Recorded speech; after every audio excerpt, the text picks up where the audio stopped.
Wine is always. Perfect. So, welcome you all to another session of Talk About Wine, English version. We are almost 1 year and a half of these chats at the end of the day regarding port wine, Douro wines, and everything related with the Douro demarcated region. And actually, today we have a special guest, which is a known connoisseur about port wine and a person that I know since my entry in the business and in the Port Wine Institute at the time, now Port and Douro Wines Institute, which is Godfrey Spence. You have a book edited on port, and you usually do trainings and events about port wine. And the first thing that I have to do is to thank you for accepting the invitation to talk and chat a little bit about port wine at the end of today. So, hello and thank you. Hello, Paulo, and you are far too kind in your introduction, but thank you anyway. Yes, No, no, I have been teaching people about port for a year or two, shall we say? yeah, with a zero after. No, yeah. Yes. Yeah. No, but I'm not being Nice to kind. see you. I'm being We haven't fair. actually physically met for 3 years now. 3 years? It must be at least 3 years since we last actually Yeah, physically yeah, met because yeah. of I think all it was the in September 18, if I'm not wrong. yeah, But all the problems. yeah, well, but I hope that we will meet pretty soon. Godfrey, Fingers our crossed. challenge, our challenge today, I was challenging you and defying you to talk about ruby ports. Of course, it's Hmm. one of the variations, one of the styles of port wine. One of the most appreciated in your country, in England and in the UK, which has been for many years, or it was for many years, the main market for port. But there is this the fact that port wine is almost 300 years or more than 300 years old, created all these nuances and styles and categories that at first glance look very complicated and exquisite, but at the end of the day, they are quite easy to define because we have the wines that after harvest age in wood, and they get more oxidized more quickly. They get mellower with more dry fruit and caramel aromas. And on the other side, we have the wines that the winemakers and the master blenders decide to keep it fruity and dense and structured um, for as long as possible. And here we get into the style of rubies. Um, uh, what do you think a ruby port should be defined? How would you define the ruby style? Well, is it was it Ernest Coleman or somebody else who said the first duty of port is to be red and the second is to be drunk? But I mean, in simple terms, you have I mean very simplistic. Port is red, white, or brown. Yeah. So talk about the red side. Um, and you're taking ruby as the broad category of ruby rather than just something labeled ruby. Yeah, the style for the moment. Yeah. Yeah, and I know the key thing is fresh fruit, whereas tawny is meant to be more of the dried fruit, the nuttiness, the oxidation, all those things that come with oxidative aging, whether it's in port or in other wines around the world. Um, Ruby port should be fruity, Mhm. and with simple ruby and reserve ruby, it should be all fresh fruit. Um, LBVs and young vintage are a lot of dark fruit, but as they age, that fruit changes, becomes more summer fruits rather than autumn fruits, if that makes sense. Yeah. So more, dare I say it, Pinot Noir-esque rather than Shiraz-esque with age. It's but I think you're touching a good point to the extent that when they age, they keep the fruit. The fruit changes, but it keeps fruity, and that's sometimes fruit, yes, absolutely. Yeah, when the color is lost on an old vintage, and sometimes people that taste less or are not as usually they don't drink as much as old vintage as they should probably, or they can. Sometimes people tend to confuse by the color if it's a ruby or a tawny. We're not talking about the 60-year-old port, the vintage port. And actually, when you taste it, you still feel some fruit or the jamminess of that fruit or some tinned fruit, something that we don't have a lot in Portugal, but it's quite common in the UK. So you never lose the fruit sense or the fruit backbone that the wine had since its beginning. I think that's one thing that we can. Absolutely, I agree with that. When I had, I'm probably not allowed to mention brands here today, but feel free. I had lunch with a pork producer once, and I assumed the port after lunch was the house tawny, as it were, the standard one that a particular house, I won't say who, was giving out at the time. Until I smelt it, and then suddenly it wasn't a tawny; it was an old vintage. Mm-hmm. Mm-hmm. It was 67 vintage, not tawny. It looked like a tawny, exactly. But it tasted like it was fruity, not tawny. Yeah, and it's a good hint for people who are tasting old tawnies or old ports to distinguish rubies from tawnies when you smell it, because you will feel the fruit approach. But the younger rubies are also very interesting because they range in when we're speaking about reserve ports and LBVs. And actually, the English market is a market that is very focused on that, and we can go that later on. But what should you expect from, I would say, these two first categories, the reserve rubies and the LBVs? What reserve are you aiming when you buy it? And reserve ruby and the young LBVs. I mean, we can occasionally see old LBVs, and that's a whole separate issue, which I don't think we should dwell on really. But you're wanting fresh upfront fruit. You want lots of dark fruit, lots of black currants, blackberries, richness, sweetness, immediate appeal. It's maybe not something that you want to sort of sit and pontificate about and discuss the great details of that you would with an old vintage or an old tawny, but just enjoy it and drink it. And some LBVs now, the whole LBV, if I may say, the whole LBV category has always been a little bit confused. In that there's the filtered and the unfiltered, and I have some Wars 82 LBV tucked under the stairs somewhere that was designed to age. But most LBV is designed to be bought now, opened trunk. It has a stopper cork.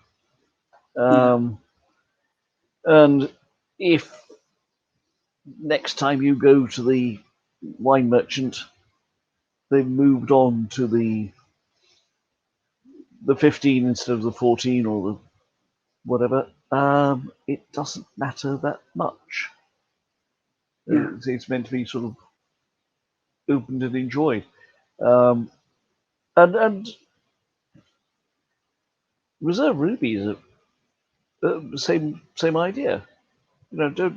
Don't keep your, without mentioning names, being whatever or for special years whatever. because or special whatever. Yes, made in Moscow or no, never mind. That's very old. Even you won't remember that advert, Paulo. No, I don't. It is still remembered in the UK wine trade. The famous Russian submarine advert for a certain port company. Look it up. We can also go through that when we speak a little bit about the English market or the British market or the UK market. It's a good point. We want wines to be drank and feel them vibrant, direct, not to the sense that they are lean, but to the sense that you expect to have something in your mouth, a good explosion of fruit, of dark fruit. And I think when it comes, that's what you find, and some structure. Right? The fact that we keep the wines in big vats, and we want to keep the color, and we also want some structure and some tannins, the wines, exactly to have this mouthfeel of a big impact on the first sip. But I think when please, you were about to say something. Yeah, absolutely. The fullness and the richness is part of what makes port. And there are other red fortified wines made in France and so on, which are they're delicious, and they can be very good wines, but they don't have that body. They don't have that richness. Yeah, that port has, or young, as you say, reserve rubies or young LBVs have.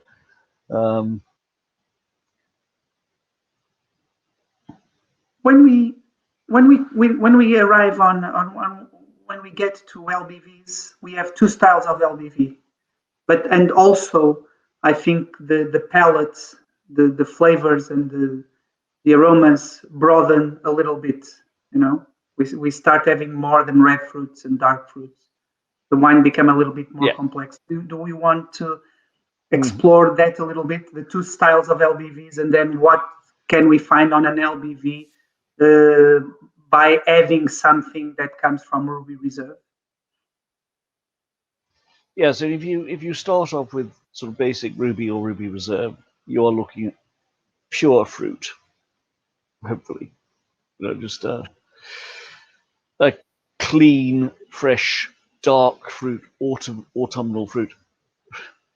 LBV, you expect something extra, an extra bit of complexity, maybe, I don't know, old furniture, old varnish, old polished wood, something sort of an extra layer of flavor. And of course, as you mentioned earlier, more tannin, more structure. Exactly. A basic ruby should be quite low in tannin, and LBV you'd expect. I mean, we're talking commercial LBVs, the sort of big brand LBVs. A little bit more tannin, not massive, not vintage port tannins, but a little bit more. For massive, we have and then we have vintages. Yes, or you. Do you feel this is where it gets slightly confusing? You have the crusted and the unfiltered LBVs in the middle, which. Let's just explore the LBVs.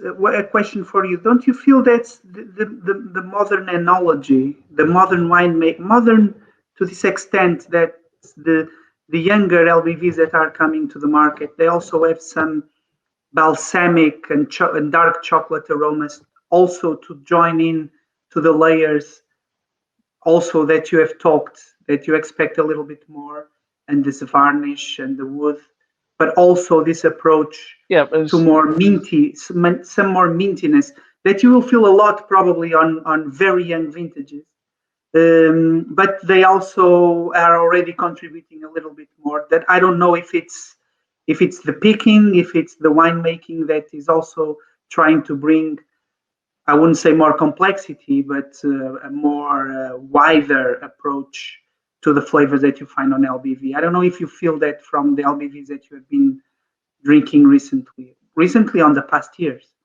Yeah, so certainly the, you call it mintiness, but the sort of herbaceous freshness is definitely there. Mm-hmm.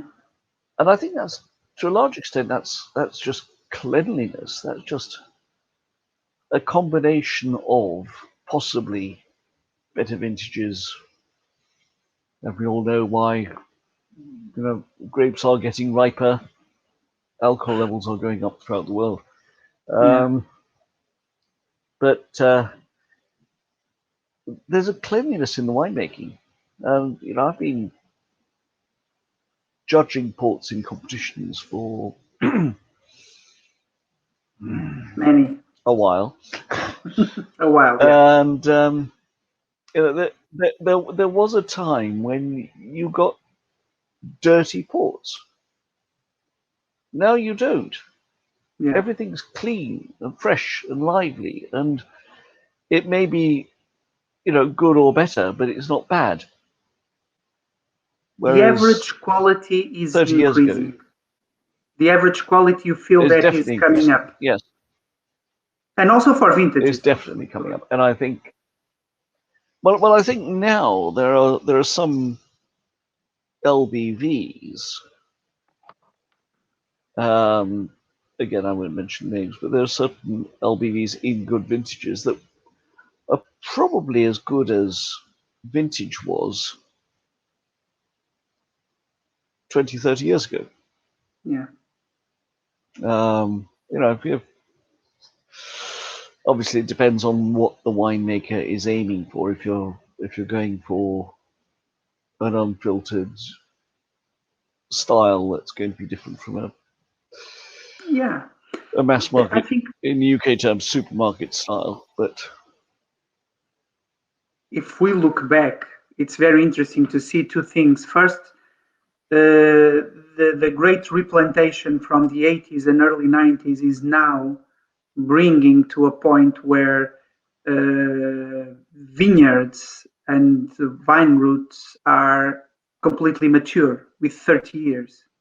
This probably, and I'm speaking for myself, I'm not relying on any scientific study on this, but I think common sense would say that, as I was saying before, the general quality is rising up or increasing, but at the same time you have to conclude, but to agree what you were saying.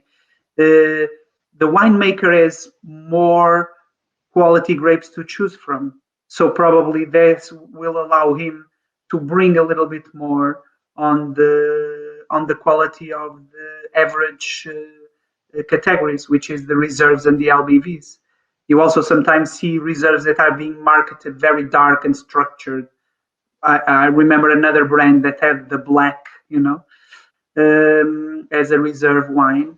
But I think can't think who you're talking about. But I think, yeah, the same brand's LBV.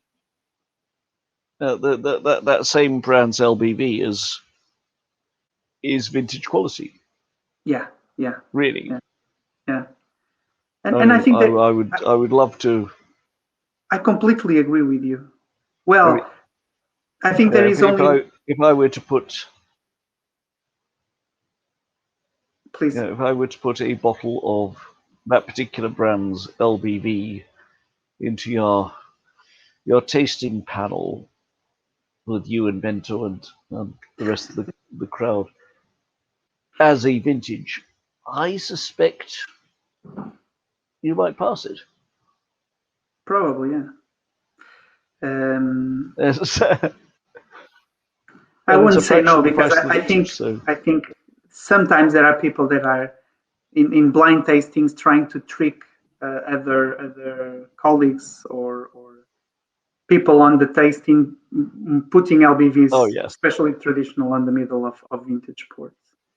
So it comes to just a small note on traditional LBV. The word traditional is not being able to be labeled anymore, but of course there is still on the market traditional LBVs. Now it's only unfiltered LBVs, wines that are not filtered, and of course they will last longer and behave more in terms of aging as the vintage. And then we arrive into the vintages. So I think what we could, to our audience, I think what we can explore is what is expected from a vintage when he borns, and what should we expect from a vintage when it ages. So I'll pass it to you. yeah, I think again with vintage, from a UK perspective, we've always had this very clear distinction between a vintage port and a single quinta vintage port, Yeah, which of course since the mid 80s has ceased to be quite as clear because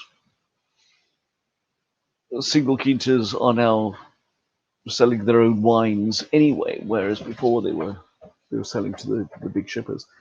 But young vintage should be deep, dark, rich, obviously sweet and alcoholic because that's what makes it poor, but exactly. relatively simple as a youngster. Um, as they mature, you get complexity and finesse and elegance, and those fruit flavors do change. The um, Shiraz to Pinot Noir, if you like, the changing Yeah, from yeah. being a big bully boy to something From a different. personality perspective. Yeah, Yeah, exactly. and in terms of aging, well, come back to me when you find one that's too old to drink, please. I have had vintage ports that are individual bottles that are past it, but you and I both had vintages back 100 years or so, Yeah, or more, or more. Yes. and Yeah, they do especially change because with time. 100 years now is 1920 or 1921. So Yeah, okay, we are 150 almost aiming years. for 120 years.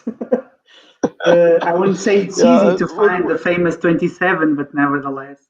And I think it's no, amazing how we can easily, I must say, speak about wines that have this age. Sometimes when we are fond of port and you are a port lover and you have the chance to taste a 55 or a 45 or a 60, and or sometimes find lesser years at the time that of wines that are still behaving very well.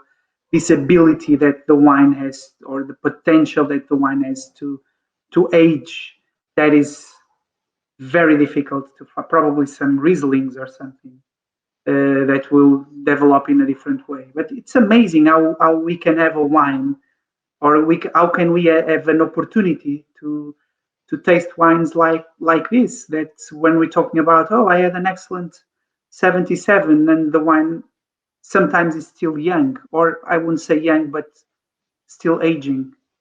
Uh, yeah, I think yeah. I Well, don't know I if was, I was.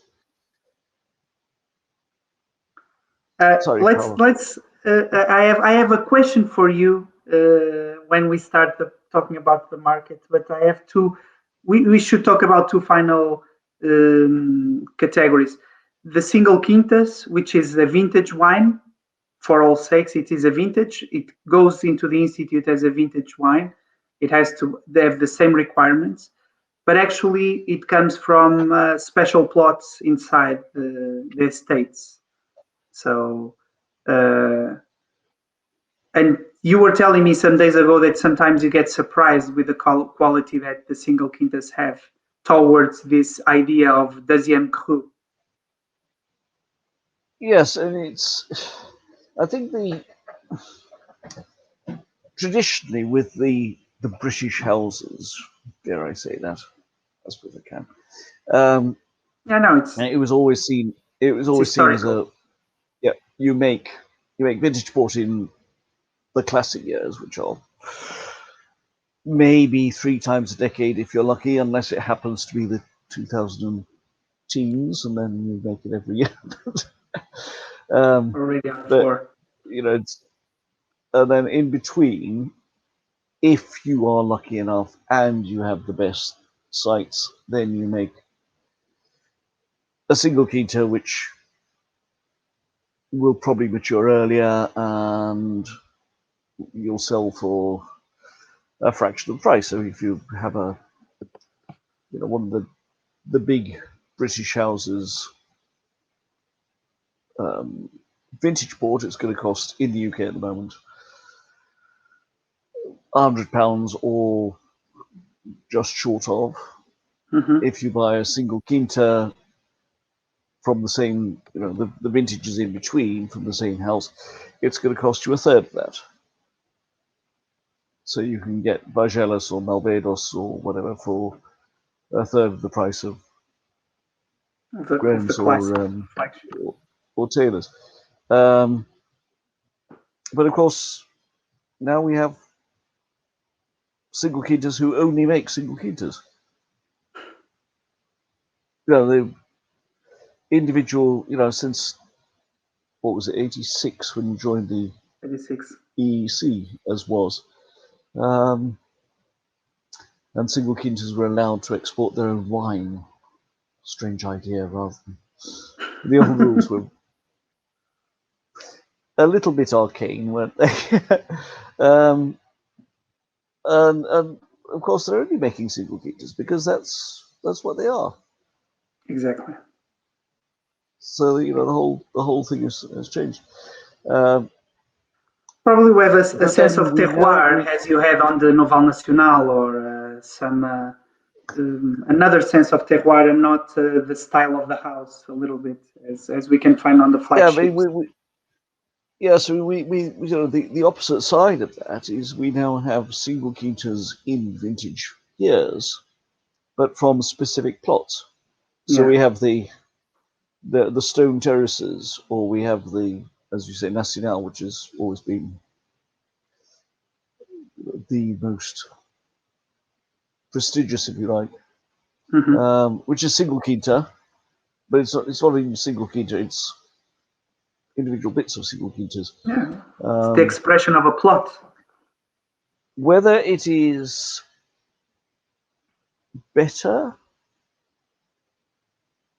than, say, I know, talking about Nacional, and Christian said this to me, is it better or not? That's debatable. It's different. Yeah. It's specific. Yeah. It's different. And whether that makes it better or not is another. It's another whole separate argument. Which yeah. The UK market also have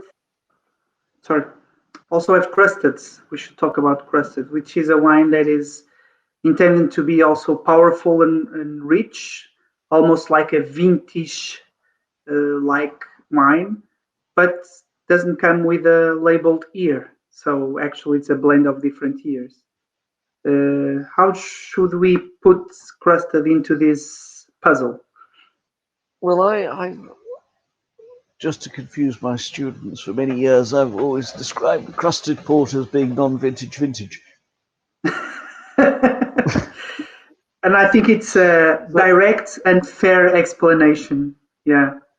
Treat it like a vintage port, mature it like a vintage port, but bear in mind there is a date on the label, but it's the bottling date, not the harvest date. And yeah, I suppose treat it like a traditional single quinta vintage rather than a full-on classic vintage. Yeah. But yeah, to be matured, it will need decanting, and this is something we haven't mentioned at all so far. Is the unfiltered LBVs and the vintages will, of course, need decanting, and you will have sediment at the bottom of the bottle, which now it's good for the gravy, but you sort of feel you feel you're losing a glass of wine out of the But I don't know who would like to drink that. Yeah.